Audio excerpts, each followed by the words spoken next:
Son Excellence l'ambassadeur d'Autriche à Paris, Monsieur le général Bétoir, Monsieur Guibert, directeur général de la SNCF, sont les invités d'honneur de Walter Sand, cheminot autrichien, lauréat du prix Theodor Korner. Photographie, pastel et poésie, trois styles au service d'un grand talent. La musique elle-même participe à cette création en fournissant à Walter Sand le thème majeur de son exposition Photo Pastel, la 5e symphonie.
Monsieur Sancier, chef du service cinéma de la SNCF, a fait ses adieux au chemin de fer le 15 janvier 1969.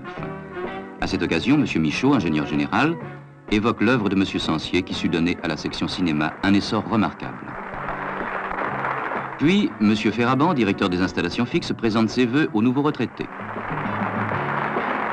En réponse aux allocutions prononcées, Monsieur Sancier remercie chaleureusement l'assistance, des témoignages de sympathie qu'elle a bien voulu lui marquer, et exprime l'émotion teintée de mélancolie éprouvée après 30 années consacrées à la cause du rail.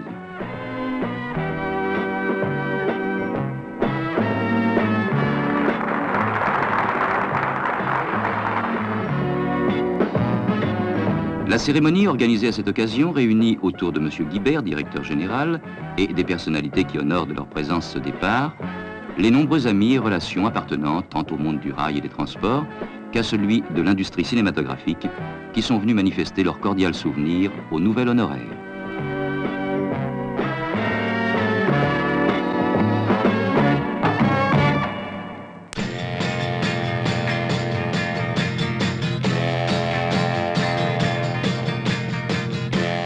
Filant leurs 21 nœuds au long du méridien de Greenwich, deux des plus belles unités battant pavillon SNCF sillonnent la Manche entre Dieppe et New Haven.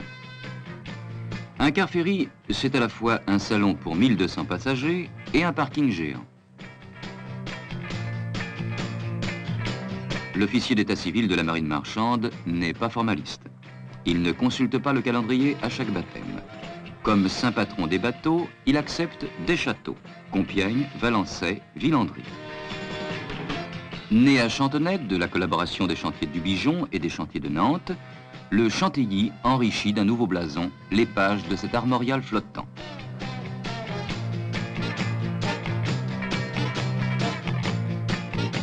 Posé sur les accords et tiré sur le berceau, 110 mètres d'acier éclatant attendent le signal du lancement.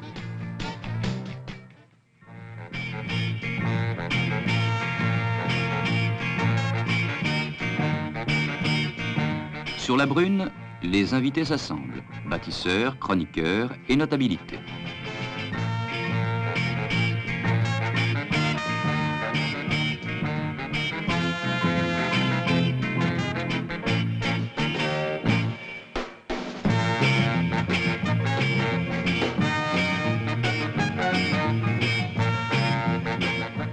La marraine du navire, Madame d'Arjoux, se conforme au rite prescrit par la tradition.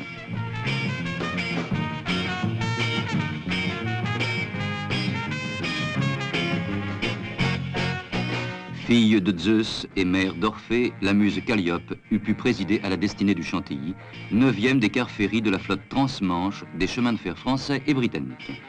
Mais déjà, le Chantilly n'est plus le Benjamin.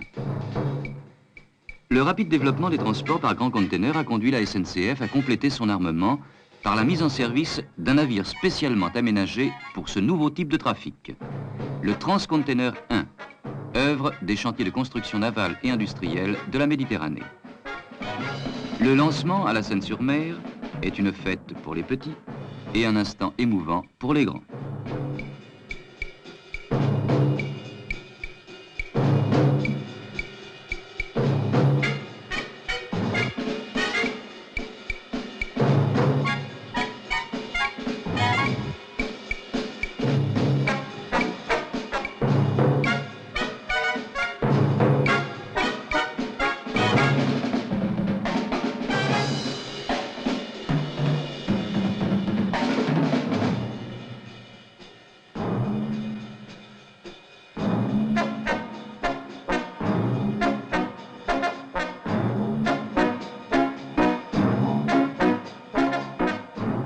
La marraine, Madame Legrand, ouvre à Transcontainer 1er les portes de son destin.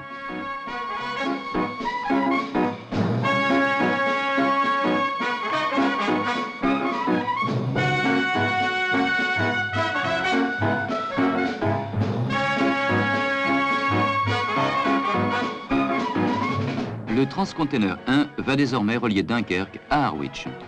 Cette ligne maritime, qui donne accès par train-bloc de containers aux principaux centres de Grande-Bretagne, complète harmonieusement les relations traditionnelles et place les exportateurs français en excellente position.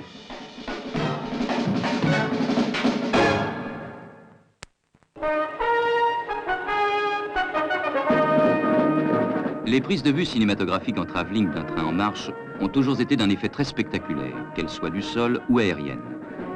Celles-ci ont été tournées sur la ligne Paris-Le Havre pour les besoins d'un film du service cinéma de la SNCF, Chemin vers la mer. La réalisation de ces vues exige des conditions spéciales de tournage et une minutieuse préparation.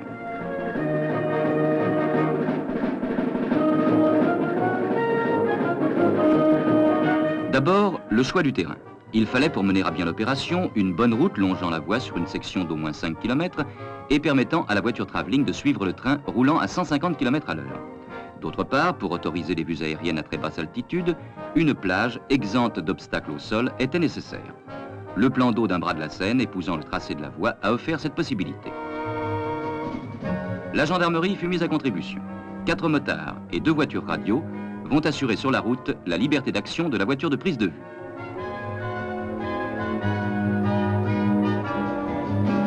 C'est d'un hélicoptère équipé spécialement que les vues aériennes seront tournées.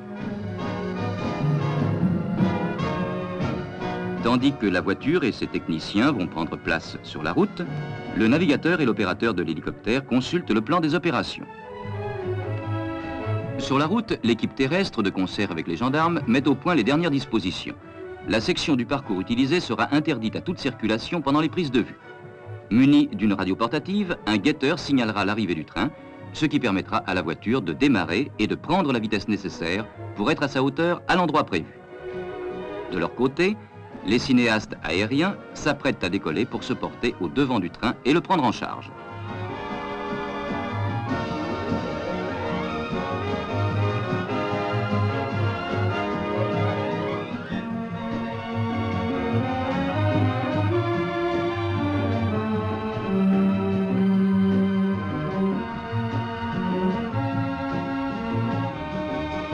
Le train a été signalé par le guetteur.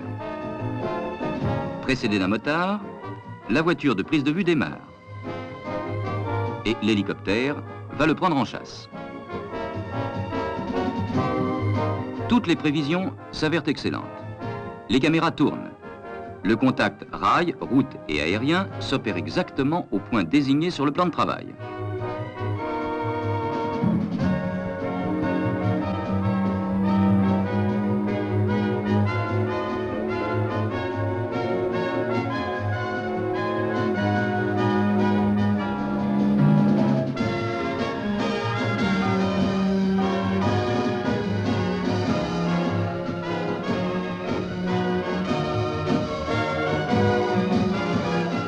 La voiture travelling, qui roule à plus de 150 km à l'heure, reste constamment en liaison radio avec les postes fixes.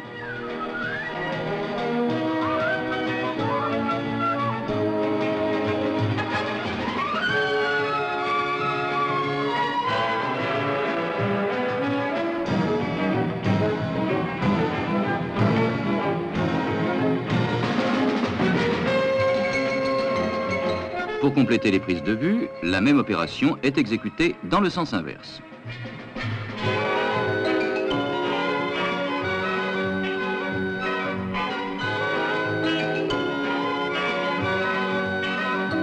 La marche du retour observe les mêmes disciplines. Mais elle va surtout permettre au pilote de l'hélicoptère de voler sans danger à quelques mètres au-dessus des eaux de la Seine et d'évoluer avec souplesse aux côtés de la locomotive.